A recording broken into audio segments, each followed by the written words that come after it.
ஞானானந்தமயம் தெய்வம் நிர்மலஸ்படிகாகிருதியும் ஆதாரம் சர்வ வித்யானாமயகிரீவம் பாஸ்பகே. நமஸ்காரம். நேயர்கள் அனைவருக்கும் அஸ்ட்ரோ கேஎஸ் ஐயங்காரின் பணிவான நமஸ்காரங்கள். அஸ்ட்ரோ டிவி நேயர்களுக்கு அஸ்ட்ரோ கேஎஸ் ஐயங்காரின் பணிவான நமஸ்காரங்கள். வார பலன் 8/1/2024 14/1/2024 வரை உண்டான வாரத்திற்கு எந்தெந்த ராசிக்காரர்களுக்கு என்ன பலன்கள் அப்படின்றத பார்ப்போம். இந்த வாரத்தில் முதல்ல இந்த வாரத்தினுடைய கோல்சாரம் என்ன அப்படின்றத பார்ப்போம். அதற்கு பிறகு இந்த வாரத்தில் வரும் விசேஷ நாட்கள், மூன்றாவதாக இந்த வாரத்தில் எந்தெந்த ராசிக்காரர்களுக்கு சந்திராஷ்டமம் அப்படின்னு பார்ப்போம். காலபுருஷ தத்துவத்தின் முதல் ராசியான மேஷ ராசியில் குரு பகவானும், 6ஆம் இடமான கன்னியில் கேது பகவானும், 8ஆம் இடம்னு சொல்லக்கூடிய விருச்சிகத்தில் சுக்கிரனும், 9ஆம் இடம்னு சொல்லக்கூடிய தனுசுவில் சூரியன், செவ்வாய் மற்றும் புதன், கும்பத்தில் சனி பகவானும், மீனத்தில் ராகு பகவானும் இந்த வாரத்தில் இருக்கா. இந்த வாரத்தில் 8ஆம் தேதி அன்னிக்கே புத பகவான் விருச்சிகத்திலிருந்து தனுசுக்கு போயிடுறார். சந்திர பகவான் அனுஷ நட்சத்திரம் விருச்சிக ராசியிலிருந்து 8ஆம் தேதி ஆரம்பித்து 14ஆம் தேதி ராத்திரி சதய நட்சத்திரம் தாண்டி போகிறார்.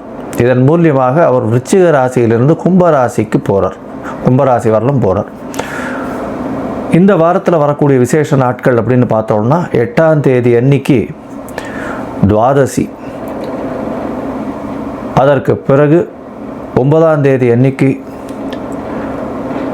திரையோதசி, அதாவது பிரதோஷ காலம்னு சொல்லுவாள். இந்த துவாதசி அன்னைக்கு 8ஆம் தேதி அன்னைக்கு மகாபெரிவா ஜெயந்தின்னு போட்டிருக்கு.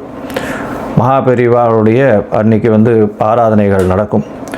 9ஆம் தேதி அன்னைக்கு பிரதோஷ காலம் சுக்லபட்சத்திலையும் கிருஷ்ணபட்சத்திலையும் மாதத்துக்கு 2 தரம் வரும். சில பேர்லாம் வேண்டிப்பா இந்த மாதிரி என்னுடைய இந்த காரியங்கள்லாம் நிறைவேறத்துக்காக நான் ஒரு 24 பிரதோஷம் இல்லைன்னா 48 பிரதோஷம் விரதம் இருக்கிறதா வேண்டிப்பா.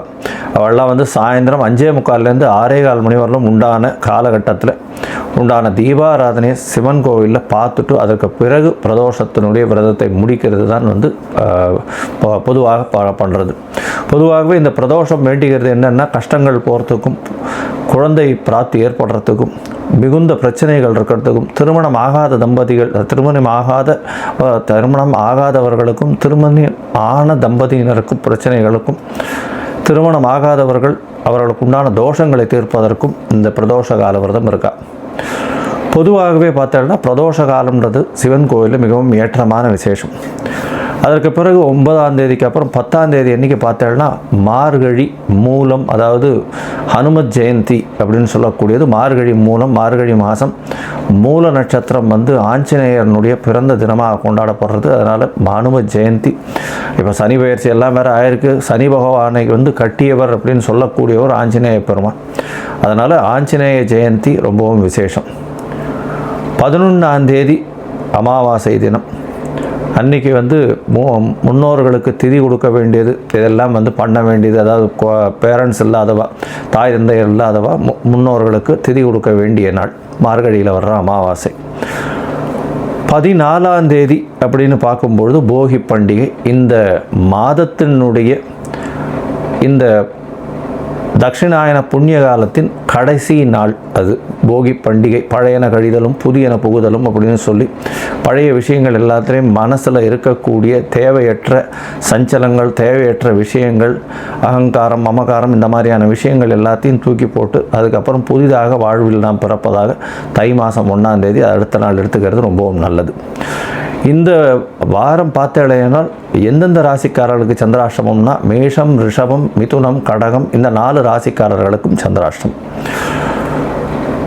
இந்த வீடியோ பார்த்துட்டு இருக்கவா எனக்கு காண்டாக்ட் பண்ணி அஸ்ட்ராலஜிக்கல் கன்சல்ட் தேவைப்பட்டதுன்னா என்னுடைய மொபைல் நம்பர் காண்டாக்ட் பண்ணுங்க. அது ஸ்க்ரால் ஆகிட்டு இருக்கும். உங்களுக்கு தேவைப்படும் பொழுது உங்களுடைய date, time, place of birth அனுப்புங்க. என்னுடைய சார்ஜஸ் என்னன்னு சொல்கிறேன். அதற்கு பிறகு உங்களுக்கு PDF போட்டு டைம் கரெக்ஷன்ஸ், டேட் கரெக்ஷன், இல்லைன்னா சந்தி இருக்கா அப்படின்றத பார்த்துட்டு அந்த சந்தி பார்த்து டிசைட் பண்ணி எந்த நட்சத்திர பாதத்தில் வரீங்க அப்படின்றத டிசைட் பண்ணிவிட்டு அதற்கப்புறம் இன்றைய கோல்சாரம் எப்படி இருக்குது, உங்களுக்கு தசாபுக்தி அந்தரம் சூக்ஷ்மம் எப்படி இருக்குது, இன்றைய கோல்சார காலகட்டங்கள் எப்படி இருக்குது அப்படின்றதையும் பார்த்து உங்களுக்கு உண்டான பரிகாரம் என்ன அப்படின்றதையும் சொல்கிறேன். இந்த வாரம் வரக்கூடிய சந்திராஷ்டம நாட்கள் அப்படின்னு சந்திராஷ்டமம்ன்றது வந்து மேஷம், ரிஷபம், மிதுனம், கடகம் ஏற்கனவே சொன்ன எளிய பரிகாரம். அதாவது சந்திராஷ்டம நாட்களில் புதிய முயற்சிகள் வேண்டாம், வெளியூர் வெளிமாநில பிரயாணங்கள் வேண்டாம். ஒருவேளை பண்ண வேண்டிய அதாவது நிர்பந்தத்தில் இருந்தீர்களேயானால், கட்டாயத்தில் இருந்தீர்களேயானால் சந்திரனுக்கு உண்டான எளிய பரிகாரம் அப்படின்னு சொல்லக்கூடிய அகத்திக்கீரை கட்டு அருகில் இருக்கக்கூடிய கோசாலைக்கு வாங்கி கொடுங்க. ஏன்னா துவாதசியும் வருது 8ஆம் தேதி, அதனால் கோசாலைக்கு வாங்கி கொடுங்க. அதன் மூலியமாக சந்திராஷ்டமத்தின் தாக்கம் குறையும் அப்படின்றத சொல்கிறேன். அதற்கு மூலியமாக சந்திராஷ்டமத்தின் தாக்கம் குறைஞ்சதுன்னா தடங்கள் வராமல் இருக்கும் செய்யும் வேலைக்கு. சரி, இப்போது இந்த வாரம் 8/1 14/1 வரை உண்டான நாட்களுக்கு மேஷம் முதல் மீனம் வரை எப்படி இருக்குது ஒரு ராசியான்னு பார்க்கலாம். கன்னி, உத்தரம், ஹஸ்தம், சித்திரை இந்த 3 நட்சத்திரம் 9 பாதங்களை கொண்ட ராசி. ராசியின் அதிபதி புத பகவான். ராசிக்கு 3ஆம் இடத்துல ஒரு நாள் இருந்தார். இப்போ 4ஆம் இடத்துக்கு இன்னொரு கேந்திரத்துக்கு போயிருக்கிறது பெரிய விசேஷம். 4ஆம் இடத்துல படிப்பு ஸ்தானத்தில் போய் இருக்கார். உங்களுடைய கம்ஃபர்ட்ஸ் எல்லாம் ஏறும். அதாவது வீட்டுக்கு உண்டான அலங்கார பொருட்கள்லாம் வாங்குவீங்க. தாயின் உடல்நிலையில் நல்ல ஒரு ஏற்றம் இருக்கக்கூடிய காலகட்டம்.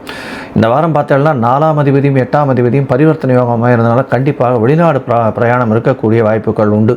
மறைந்த இடத்திலிருந்து திடீர் பணம் வரக்கூடிய வாய்ப்புகள் நிச்சயமாக உண்டு. உங்களுடைய ராசிக்கு 2ஆம் இடத்தை வந்து குரு பகவான் பார்க்குறதும் 12ஆம் இடத்தை குரு பகவான் பார்க்குறதன் மூலியமாக பணவரவிற்கு பஞ்சம் இருக்காது. வெளிநாடு வெளியூர் ஷார்ட் ட்ரிப் போயிட்டு வரக்கூடிய வாய்ப்புகள் உண்டு. 6ஆம் இடத்தில் இருக்கக்கூடிய சனி பகவான் மூலியமாக எந்த ஒரு எதிரிகளையும் வெல்லக்கூடிய அளவிற்கு நல்ல ஸ்ட்ராங்காக இருக்கக்கூடிய காலகட்டமாக இருக்குது. போட்டித் தேர்வில் வெற்றி பெறக்கூடிய வாய்ப்புகள் நிச்சயமாக உண்டு. ஆனால் கடின முயற்சி தேவைப்படும். உங்களுடைய ராசியில் பார்த்தீங்கன்னா கேது பகவான் இருக்கிறதுனால ஸ்ட்ரெஸ்ஸு ரொம்ப அதிகமாக இருக்கும். அதனால் வந்து இப்படி போயிடுமோ அப்படின்னு ஒரு சின்ன பயம் மனசுக்குள்ளே இருக்கும். கவலைப்பட தேவையில்லை. எல்லா விதமான வெற்றிகளும் உங்களுக்கு வந்தே தீரும். கவலைப்பட வேண்டாம். உங்களுடைய ராசிக்கு பார்த்தீங்கன்னா இந்த வாரம் 11ஆம் அதிபதினு சொல்லக்கூடிய சந்திர பகவான் உங்களுடைய ராசிக்கு 3ஆம் இடத்திலிருந்து ஆரம்பிக்கிறார். 8/1/2024 14/1/2024 வரலும் உண்டான காலகட்டத்தில் 8ஆம் தேதியிலிருந்து 9ஆம் தேதி சாயந்தரம் ஒரு 7:45 மணி வரலும் சந்திர பகவான் இருக்கார். 3ஆம் இடத்துல முயற்சி ஸ்தானத்தில் போய் இருக்கார். உங்களுடைய தனஸ்தானாதிபதியும் முயற்சி ஸ்தானத்தில் இருக்கிறதுனால எல்லா விதமான முயற்சிகளும் வெற்றியில் முடியும். பணவரவிற்கு பஞ்சம் இருக்காது. எதை தொட்டாலும் பணம் வரக்கூடிய வாய்ப்புகள் உண்டு. உங்களுடைய ராசிக்கு 4ஆம் இடத்துல சந்திர பகவான் போகிறார். அதாவது 9ஆம் தேதி ராத்திரி ஒரு 7:30 மணியிலிருந்து 12ஆம் தேதி அதிகாலை ஒரு 1 மணி வரலும் இருக்கார். இந்த காலகட்டத்தில் 4ஆம் இடத்துல இருக்கும்பொழுது 4 கிரகங்கள் இருக்குது.